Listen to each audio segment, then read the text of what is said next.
Hi friends, welcome back to സാക്സ് varieties. ഭയങ്കര കാറ്റാണ് ഇവിടെ. വയനാട്ടിൽ കാരാപ്പുഴ എന്ന് പറഞ്ഞിട്ടൊരു ഡാമുണ്ട്. ഈ ഡാമിന്റെ പരിസരത്ത് ഒരു ഗാർഡനും കാര്യങ്ങളൊക്കെ ഉണ്ട്, കുട്ടികൾക്കുള്ള പാർക്ക്, ഇതൊക്കെ. അതാണ് നമ്മുടെ ഇന്നത്തെ എപ്പിസോഡ്. നമ്മൾ സ്കിപ്പ് ചെയ്യാതെ മുഴുവനായിട്ട് കാണണം.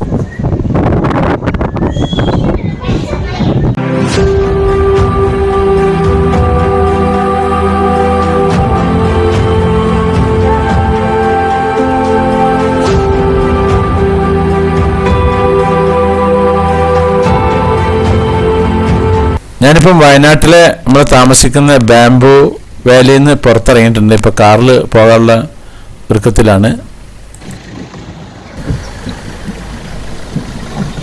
ഇവിടുത്തെ ഒരു ഡാമുണ്ട്. ആ ഡാം കാണാൻ വേണ്ടിയിട്ട് ഇപ്പോൾ വന്നതാണ്. ഇതാണ് ആ ഒരു ഡാമിൻ്റെ അവിടേക്കുള്ള എൻട്രൻസ് സ്ഥലം. അതായത് ഡാം മാത്രമൊന്നുമല്ല, ഇവിടെ കുട്ടികൾക്കുള്ള എൻ്റർടൈൻമെൻറ്റ് പരിപാടികളുണ്ട്, നല്ലൊരു ഗാർഡൻ ഉണ്ട്. അപ്പോൾ ഇതിലേക്ക് കയറാനുള്ള എൻട്രി ഫീകൾ ഇതിൻ്റെ പുറംഭാഗമാണ്. 30 രൂപയാണ് വലിയവർക്ക്, കുട്ടികൾക്ക് 10 രൂപയാണ്. അപ്പോൾ ഇവിടുന്ന് ആദ്യം നമ്മൾ ടിക്കറ്റ് എടുക്കണം. ടിക്കറ്റ് എടുത്തിട്ട് ഒരു മഴ ഉള്ളതുകൊണ്ട് കുറച്ചൊരു തിരക്ക് കുറവുണ്ട്, എന്നാലും തിരക്കുണ്ട്. അപ്പോൾ ഇതാണ് അതിൻ്റെ അകത്തേക്ക് കയറാനുള്ള വഴി.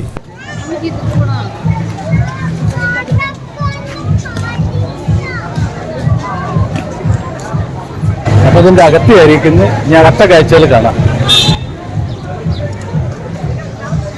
നമ്മുടെ വയനാട് ജില്ലയിൽ മുട്ടിൽ എന്ന് പറഞ്ഞ ഗ്രാമപഞ്ചായത്ത് ഉണ്ട്. അവിടെ കാരാപ്പുഴ വില്ലേജിലാണ് ഈ കാരാപ്പുഴ ഡാം നിൽക്കുന്നത്. ഇത് പ്രധാനമായിട്ടും ജലസേചനത്തായിട്ടുള്ള ഒരു അണക്കെട്ടാണുള്ളത്. ഏകദേശം 63 കിലോമീറ്റർ ചുറ്റളവാണ് ഇതിൻ്റെ ക്യാച്ച്മെൻറ്റ് വിസ്തീർണം ഉള്ളത്.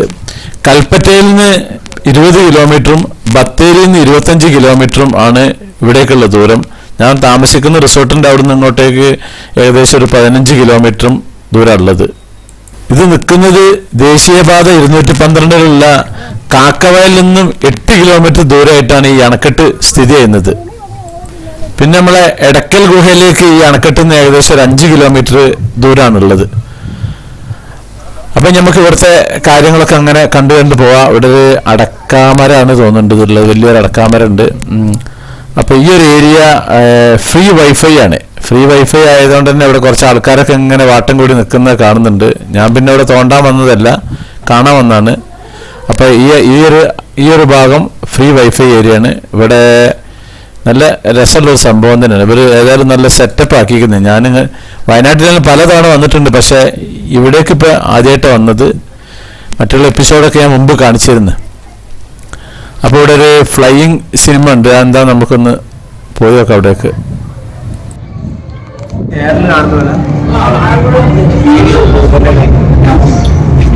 Cartoon items, animation. ചാർജ് 150 രൂപക്ക് 6 മിനിറ്റാണ് കാണാനുള്ളത്. അപ്പം എനിക്ക് പൊതുവേ കാർട്ടൂണിന് വിരോധിയാണ്, വലിയ താല്പര്യമില്ലാത്ത ആളാണ്. പിന്നെ മക്കൾക്ക് അങ്ങോട്ട് കാണാമെന്ന് പറഞ്ഞു, പിന്നെ അങ്ങോട്ട് ഏതായാലും കയറുന്നില്ല. അപ്പം നമുക്ക് ഇവിടുത്തെ ഗാർഡനും കാര്യങ്ങളൊക്കെ ഒന്ന് കംപ്ലീറ്റ് ഒന്ന് കറങ്ങി ഇങ്ങനെ കാണാം. നല്ല കളർഫുൾ തന്നെയാണ്. മഴ പെയ്തുകൊണ്ട് ഒരു നനവും കാര്യങ്ങളൊക്കെ ഉണ്ട്. അപ്പോൾ ഈ ഒരു പരിസരവും കാര്യങ്ങളൊക്കെ നമുക്ക് അങ്ങനെ കറങ്ങി കാണാം.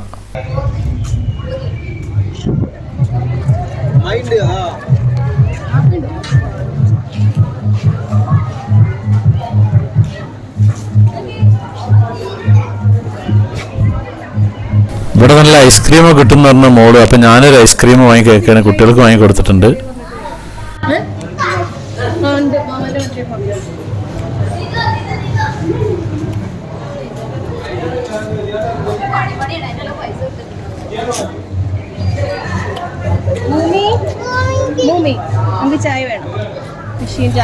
അപ്പൊ ഇവിടെ പുല്ലില് കാരാപ്പുഴ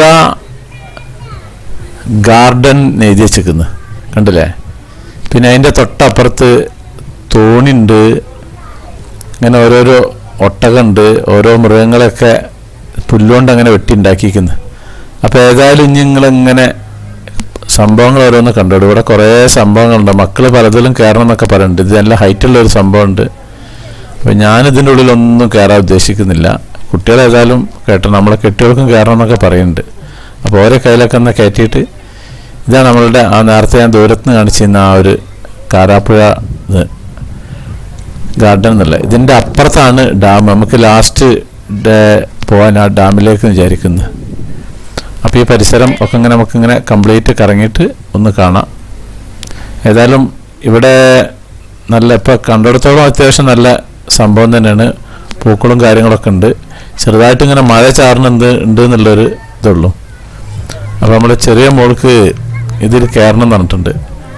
അപ്പോൾ ഇതിൽ കൂടി ഒന്ന്, ഇതൊക്കെ ഫ്രീ ആണ്. ഫ്രീ ഉള്ള സംഭവങ്ങൾ കുറച്ചുണ്ട്, ക്യാഷുള്ള കുറച്ചുണ്ട്. നമ്മളെ പുള്ളിക്കാരത്തി പുതിർന്ന് വന്നിട്ടുണ്ട്. അവരൊക്കെ പോപ്കോണൊക്കെ തിന്നാണ്. വീണ്ടും അതിൻ്റെ ഉള്ളിൽ കൂടി പോരുന്നു. പണ്ട് ചെറുപ്പത്തിൽ നമ്മൾ ഇങ്ങനത്തേലൊക്കെ ഉതിർന്നിട്ടുണ്ട്. ഈ ഒരു സംഭവമുണ്ട്. ഇതിൻ്റെ മുകളിൽ കയറിയിട്ടുണ്ടെങ്കിൽ ഫുൾ വ്യൂ കിട്ടും. അപ്പം ഇനി ഇതിൻ്റെ മുകളിലേക്ക് അങ്ങോട്ട് കയറണം. അത്യാവശ്യം കോണുണ്ട്. ലിഫ്റ്റ് കാര്യങ്ങളൊന്നുമില്ല. എപ്പോഴും ഈ ടോപ്പിലെപ്പോഴും പോയി നോക്കണം, എന്നാലേ ഇതിൻ്റെ മൊത്തം കാഴ്ചകളൊക്കെ ഒന്ന് കാണാൻ പറ്റുക.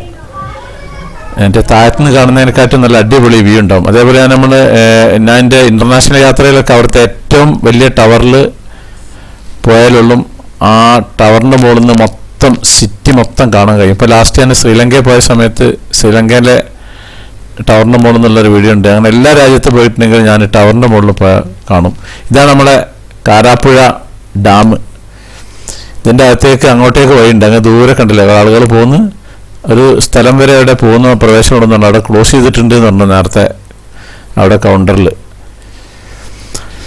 അപ്പോൾ ഇതിൻ്റെ മുകളിൽ നിന്ന് നമുക്ക് അങ്ങനെ കാണാം കാഴ്ചകൾ.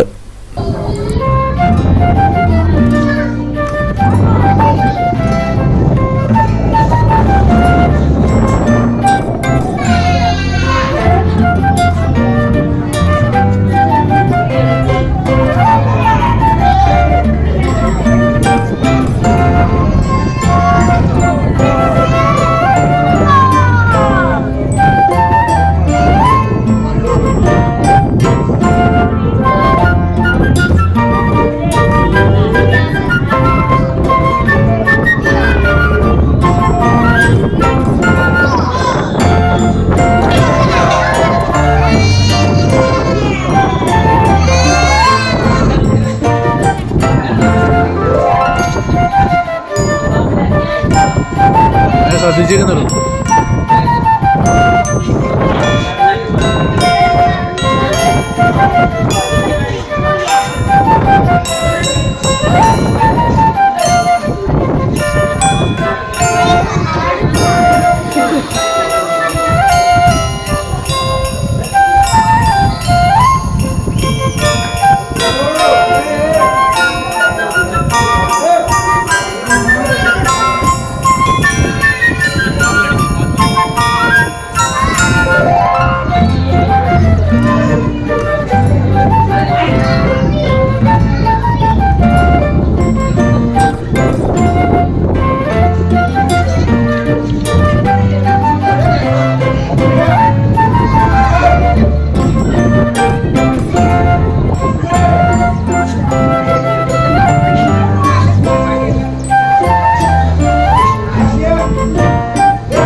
ഈ സാധനത്തിന് സ്പേസ് ടവർ എന്നാണ് പറയുക. ഇതിന് 250 രൂപയാണ് കയറാനെന്ന് പറഞ്ഞ്. നമ്മളെ കുട്ടികൾക്കും അതിൻ്റെ ഉള്ളിൽ കയറണം എന്ന് പറയുന്നത്. എനിക്ക് ഇതിനോട് വലിയ താല്പര്യമില്ലാത്തതാണ്. കാരണം പൈസ കൊടുത്തിട്ട് നമ്മളെ വയറിൻ്റെ ഉള്ളിൽ ഇങ്ങനെ കാളിച്ചുണ്ടാക്കുന്ന സംഭവമാണ്. എനിക്കിതിനോട് താല്പര്യം. ഇതിങ്ങനെ ഏറ്റവും മുകളിലേക്ക് പോവും, പിന്നെ അതേപോലെ വന്ന് എന്ന് പറഞ്ഞത് താഴേക്ക് വരും, പിന്നെ വീണ്ടും ഇത് മുകളിലേക്ക് വന്നിട്ടില്ല, ഇങ്ങനെ താഴേക്ക് വരും. ഈ താഴേക്ക് വരുമ്പോഴാണ് നമ്മുടെ ഈ യന്ത്രഊഞ്ഞാലിൻ്റെ ഒരു പണി തീർക്കല്. ഞാൻ മുമ്പ് ചെറുപ്പത്തിലൊക്കെ യന്ത്രഊഞ്ഞാലിൽ കയറിയിരുന്നു. പിന്നെ ഞാൻ കുറച്ച് വലുതായ ശേഷം ഒരു 10 കൊല്ലം മുമ്പ് ആ യന്ത്രഊഞ്ഞാലിൽ കയറിയിട്ട് കുടുങ്ങിപ്പോയതാണ്. കുടുങ്ങിപ്പോയെന്നാണ് അതിൻ്റെ ഉള്ളിൽ തിരിഞ്ഞു വരുന്ന സമയത്ത് ആകപ്പാട് അസ്വസ്ഥതയും കാര്യങ്ങളൊക്കെ. അതിന് ശേഷം പിന്നെ ഞാൻ അതിൽ കയറിയിട്ടില്ല. പിന്നെ ഇങ്ങനത്തെ ഗുലുമാൽ പിടിച്ചില്ല അപ്പോൾ കയറൽ നിർത്തിക്കുന്നത്. അപ്പോൾ ഇതാണ് ആ സംഭവം. അതിന് താഴത്ത് പോയിട്ടാണ് അതിൻ്റെ ടിക്കറ്റ് എടുക്കലും കാര്യങ്ങളൊക്കെ ഉള്ളത്. അങ്ങനെ കുറേ സംഭവങ്ങളുണ്ട്. കുട്ടികൾക്കുള്ള കുറേ കാര്യങ്ങളുണ്ട്. കുട്ടികൾക്കും വലിയവർക്കൊക്കെ സംഭവം ചെയ്താലും ഇവിടെ നല്ല സൂപ്പറാക്കിയിരിക്കുന്നു ഇവിടെ.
ഈ സ്കൈ ടവർ ഒരു ട്രിപ്പ് കഴിഞ്ഞപ്പോൾ താഴേക്ക് എത്തിക്കുന്നത്. ഇനി ഇതുമെന്ന് ആളുകൾ ഇറങ്ങുന്നത് ബെൽറ്റൊക്കെ ഇട്ടിട്ടുള്ള സംഭവമാണ്. ഞാൻ എൻ്റെ അടുത്ത് പോയി കണ്ടാൽ അതിൻ്റെ ബാക്കിയുള്ള കാര്യങ്ങൾ അറിയാം.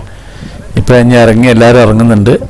പിന്നെ ഇറങ്ങി കഴിഞ്ഞിട്ട് പിന്നെ രണ്ടാമത് പുതിയ അതിൻ്റെ തൊട്ടടുത്ത് തന്നെ കൗണ്ടറും കാര്യങ്ങളൊക്കെ ഉള്ളത്. അവിടുന്ന് ടിക്കറ്റ് എടുക്കുക, അതിൻ്റെ ഉള്ളിൽ കയറുക, പോവുക. ഇതാണ് സംഭവം ഉള്ളത്.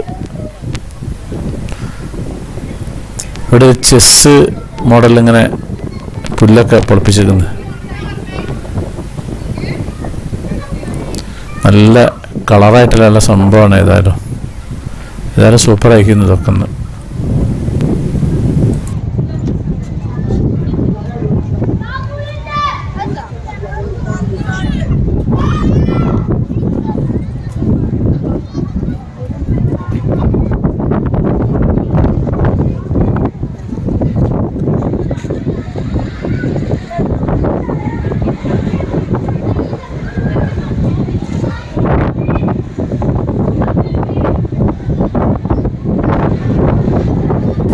ഞാനിപ്പോൾ അതിൻ്റെ മുകളിൽ നിന്ന് താഴെ എത്തിക്കുന്നത്.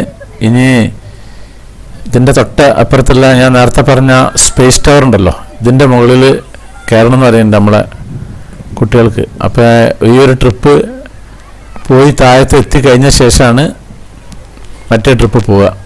അപ്പോൾ ഞാൻ ടിക്കറ്റും കാര്യങ്ങളൊക്കെ എടുത്ത് റെഡിയായി നിൽക്കുകയാണ്.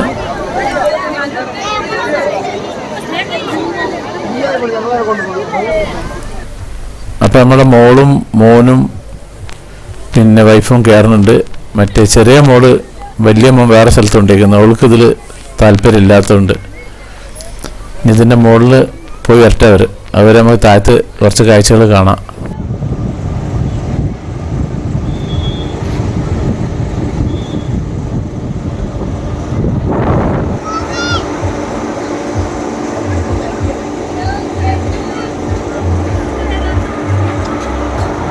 ഇവരിപ്പോൾ ആകാശത്തേക്ക് കയറാൻ ഞാൻ എന്തായാലും പോണില്ല. ഇനി പോയി വന്നിട്ട് നമുക്കറിയാം എന്താ അവസ്ഥ എന്നുള്ളത്. അതാ കയറുന്നത്.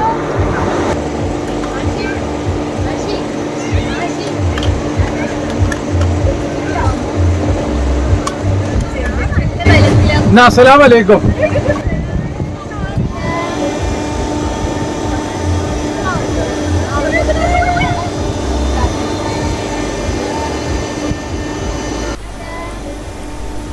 അപ്പൊ അവര് ആകാശത്തേക്ക് പോയിക്കുന്നു. ഇനി വന്നിട്ട് കാണാം നമുക്ക്.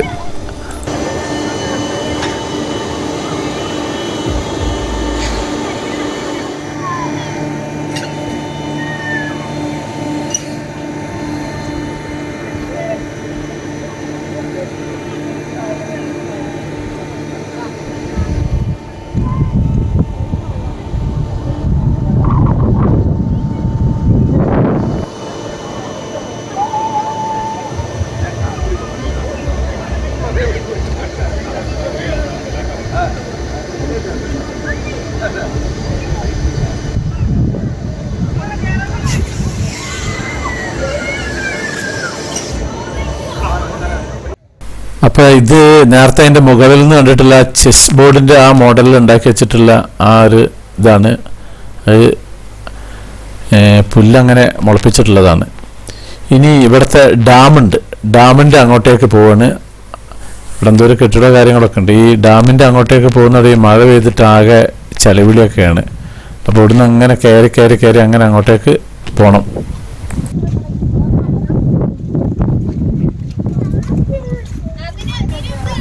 ഈ ഡാമിൻ്റെ ഇറിഗേഷൻ പ്രൊജക്റ്റിൻ്റെ ഡീറ്റെയിൽസും കാര്യങ്ങളൊക്കെ അവിടെ എഴുതി വെച്ചിട്ടുണ്ട്. ഈ ഡാമിൻ്റെ നീളം 625 മീറ്ററും ഉയരം 28 മീറ്ററാണ്. 2004 ഈ ഡാം തുറന്നു കൊടുത്തത്. ഇത് ഞാൻ നേരത്തെ സൂചിപ്പിച്ചില്ലേ, ഏകദേശം 63 കിലോമീറ്റർ ചുറ്റളവിലാണ് ഇതിൻ്റെ ക്യാച്ച്മെൻറ്റ് വിസ്തീർണം ഉള്ളത്. കൽപ്പറ്റയിൽ നിന്ന് ഇങ്ങോട്ട് 20 കിലോമീറ്റർ ഉള്ളൂ. ബത്തേരിയിൽ നിന്ന് ഞാൻ നേരത്തെ പറഞ്ഞ 25 കിലോമീറ്റർ. ഇതുവരെയാണ് പ്രവേശനം ഉള്ളത്. ഇവിടുന്ന് അങ്ങോട്ടേക്ക് പിന്നെ സന്ദർശകർക്ക് പ്രവേശനമില്ല. 1977 ഇതിൻ്റെ നിർമ്മാണം ആരംഭിച്ചിട്ട് 2004 ഇത് പൂർത്തിയായത്. അണക്കെട്ടിൻ്റെ മെയിൻ ഉദ്ദേശം ജലസേചനമാണ്. കൂടാതെ ഇതിൻ്റെ ഇടത് വലത് കരയിൽ കനാലുകളും നിർമ്മിച്ചിട്ടുണ്ട്. അത് നമ്മുടെ ഇവിടുന്ന് വരുന്ന സമയത്ത് റോഡ് സൈഡിൽ ഇങ്ങനെ കാണാം ഇതിൽ ഈ കനാലുകൾ ഉള്ളത്. പില്ലറിൻ്റെ മുകളിലൊക്കെയാണ് കനാലുകൾ വെച്ചിട്ടുള്ളത്. ഇവിടെ കുറച്ച് ടൂറിസ്റ്റേഴ്സ് ഉണ്ട്. മഴ ഉള്ളതുകൊണ്ട് കുറച്ച് കുറവാണ് ഇപ്പോൾ പൊതുവെ. ഇവിടുത്തെ ഒരു നദി ഉണ്ട്, കബിനി നദി. അതിൻ്റെ പോഷക നദിയായ കാരാപ്പുഴ നദിയിലാണ് ഈ കേരളത്തിലെ ഈ വയനാട്ടിലുള്ള പച്ചപ്പും പ്രകൃതിദത്തവുമായ പ്രദേശത്താണിത് സ്ഥിതി ചെയ്യുന്നത്. ഇനി ഇവിടുന്ന് തിരിച്ചു പോകണം. ഇതിങ്ങനെ വേറൊരു സംഭവമാണ്. ഇങ്ങനെ ഊഞ്ഞാലാടുന്ന ഇതിൽ 3 ആളാണ് ഇതിലുള്ളത്. ഇതിൽ നമ്മൾ കയറുന്നില്ല. മഴ ആയതുകൊണ്ട് നല്ല മെയിലില്ലാത്തതുകൊണ്ട് നല്ല രസമുണ്ട്. മഴ ഉള്ളതുകൊണ്ട് മഴക്കോട്ടൊക്കെ ഇട്ടിട്ട് ആളുകൾ പിന്നെന്താ വെച്ചാൽ ചാറുന്നുണ്ട്. ഇങ്ങനെ കുട ചൂടിയിട്ട് തന്നെ പോകണം. ഞാൻ കുട ചൂടിയിട്ടാണ് ഇപ്പോൾ പോകുന്നത്. കുട്ടികളൊക്കെ വേറെ എന്തോ 1-2 കയറാൻ വേണ്ടി പോയിക്കുന്നത്. അപ്പം ഇനി തിരിച്ചു പോകാനുള്ള ഒരു പരിപാടിയാണ്. ഇതിലെങ്ങനായിട്ട് പോകണം. അതിലെങ്ങനായിട്ട് പോയിട്ട് ഒന്ന വഴിക്കൂടെ തന്നെയാണ് ഇതിൻ്റെ എക്സിറ്റ് കാര്യങ്ങളും. ഇവിടെ നല്ല ടോയ്ലറ്റും കാര്യങ്ങളൊക്കെ ഉണ്ട്. ഏതായാലും നല്ല ഉഷാറായിട്ട് മെയിൻറ്റെയിൻ ചെയ്ത് നടക്കുന്നുണ്ട് ഈ സംഭവം.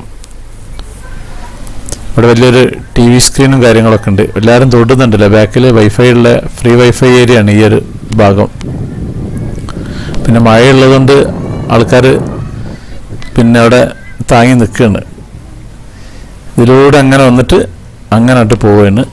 ഈ ഒരു ഭാഗമാണ് എക്സിറ്റിലേക്കുള്ളൊരു ഭാഗം. കട്ടയൊക്കെ വിരിച്ചെല്ലാം ഉഷാറാക്കിയിട്ടുണ്ട്. ഇവിടെ ഒരു ലോങ്ങസ്റ്റ് സിപ്പ് ലൈൻ ഉണ്ട്, കേരളാസ് ലോങ്ങസ്റ്റ് സിപ്പ് ലൈൻ. ഇതിന് 390 രൂപയാണ് ഇതിന് ചാർജ്. അതവിടെ എന്തോ ഒരു വർക്കിംഗ് ഒന്നും ഇല്ലാത്തതുകൊണ്ട് ഇപ്പോൾ അവിടെ പ്രശ്നങ്ങളൊക്കെ ഉണ്ടാക്കിയിരുന്ന ആളുകൾ. ഇതാണ് ഉൾഭാഗം, എൻട്രൻസ് ഭാഗമാണ് ഈ കാണുന്നത്. ആ തിരക്ക് കാണുന്നതൊക്കെ ഇങ്ങോട്ട് ആൾക്കാർ വന്നുകൊണ്ടിരിക്കാനുള്ള തിരക്കാണ് ആ കാണുന്നത്. ഇതിലെ അങ്ങനെ പോയിട്ട് ആ ചെറിയ ഗേറ്റിൽ കൂടിയാണ് എക്സിറ്റ് അടിക്കുക. ഇതിൽ കൂടിയാണ് ഇനി പുറത്തേക്ക് പോവുക. ഇപ്പം ഞാൻ പുറത്തെത്തിയിരിക്കുന്നത്. ഇപ്പം അത്യാവശ്യം നല്ലോണം മഴ പെയ്ത് ചാരി കഴിഞ്ഞിരിക്കുന്നു. പുറത്ത് ഡിസ്പ്ലേ സ്ക്രീനും കാര്യങ്ങളൊക്കെ ഉണ്ട്. അപ്പോൾ അവിടെ നമ്മൾ തിരിച്ച് നേരെ ഇനി നമ്മളെ പെരിന്തൽമണ്ണയ്ക്ക് പോവാണ്. അത്യാവശ്യം നല്ല മഴയും കാര്യങ്ങളുണ്ട്. എനിക്ക് പൊതുവേ ഡ്രൈവിങ് വളരെ ഇഷ്ടമില്ലാത്തൊരു സംഭവമാണ്. പക്ഷേ മഴയത്ത് ഡ്രൈവ് ചെയ്യാൻ ഭയങ്കര ഇഷ്ടമാണ്. അപ്പോൾ നമ്മളിവിടുത്തെ ബോർഡും കാര്യങ്ങളും കണ്ടില്ലേ. ഇത് കഴിഞ്ഞാൽ പിന്നെ നമ്മുടെ ഇതെന്തായി ചുരം ഇറങ്ങാനയക്കുന്നത്. അപ്പം അങ്ങ് ദൂരെ കാണുന്നുണ്ട് നമ്മുടെ മർക്കസിൻ്റെ ആ ഒരു കോംപ്ലക്സാണ് ആ കാണുന്നത്. ആ വലിയ പ്രസിദ്ധമായിട്ടുള്ളൊരു പള്ളിയോ കാര്യങ്ങളൊക്കെ ഉണ്ടല്ലേ. ഇനി പോകുമ്പോൾ താഴെ അത് കണ്ടിട്ട് പോകണമെന്ന് വിചാരിക്കുന്നുണ്ട്. അങ്ങ് ദൂരെ കാണുന്ന അതാണത്. അത്യാവശ്യം മഴ ഉള്ളതുകൊണ്ട് ഒക്കെ കൂടി ഒരു മൂടിയിട്ട് ക്ലിയർ ഇല്ല. കോട ഇറങ്ങിയ വയനാട് ചുരമാണിത്. ചുരത്തിന്റെ ഫസ്റ്റിൽ ഇറങ്ങി വരികയാണ്. ഇവിടെ കുറച്ച് കുരങ്ങന്മാരുണ്ട്. അപ്പൊ അവരെ നമുക്ക് കാണാം. നൂഡിൽസ് തന്നെയാണ് കുരങ്ങന്മാർ.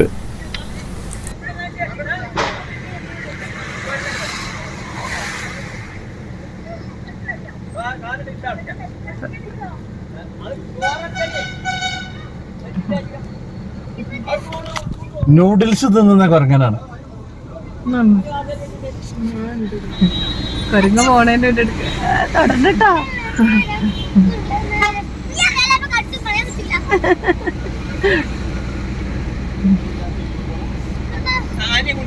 അയ്യോ അടുത്തോണ്ട്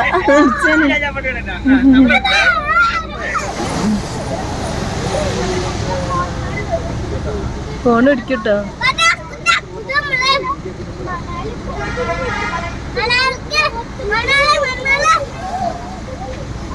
ഇപ്പൊ ചുരം ഇറങ്ങി താഴെ എത്തിക്കുന്നത്. ഇനി ഇവിടെ മർക്കസ് നോളജ് സിറ്റി ഉണ്ട് കൈതപ്പൊയിൽ, അവിടേക്ക് പോകണം. അപ്പൊ ഇതാണ് പള്ളിയുടെ ഉൾഭാഗം. ഇപ്പൊ വൈകിട്ട് അസർ നമസ്കാരം കഴിഞ്ഞിട്ടുള്ള സമയമാണ്. അപ്പൊ നമുക്കിതിന്റെ പള്ളിയുടെ ഉള്ളിലെ കാഴ്ചയാണ് ഈ കാണുന്നത്.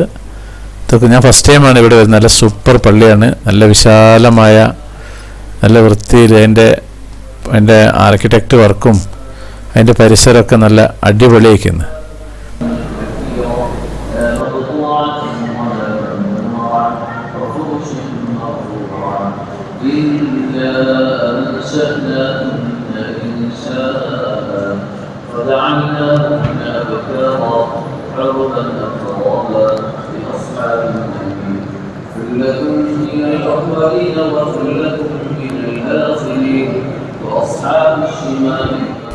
ഇത് മെയിൻ പള്ളിയിൽ നിന്ന് ഇങ്ങോട്ട് ഇറങ്ങിക്കഴിഞ്ഞിട്ടുണ്ടെങ്കിൽ പുറത്ത് ഇതേപോലെ പില്ലറും കാര്യങ്ങളും ഒരു ഓപ്പൺ ഏരിയയാണ് ഈ ഒരു ഭാഗമുള്ളത്. ഈ ഒരു ഭാഗത്ത് നമസ്കാര ഏരിയ തന്നെയാണ് ഈ ഭാഗം കണ്ടിട്ട്. അപ്പം ഇതിന് ഇനി നമുക്കിതിൻ്റെ ഉള്ളിലത്തെ കുറച്ച് ക്ലിപ്സുകളൊക്കെ ഒന്ന് കാണാം. ഇതാണ് മിമ്പർ, ഈ ഒരു ഭാഗമാണ്. ഇവിടെ മർക്കസ് നോളജ് സിറ്റി എന്നുള്ളൊരു ഇതൊക്കെ ഉണ്ടല്ലേ.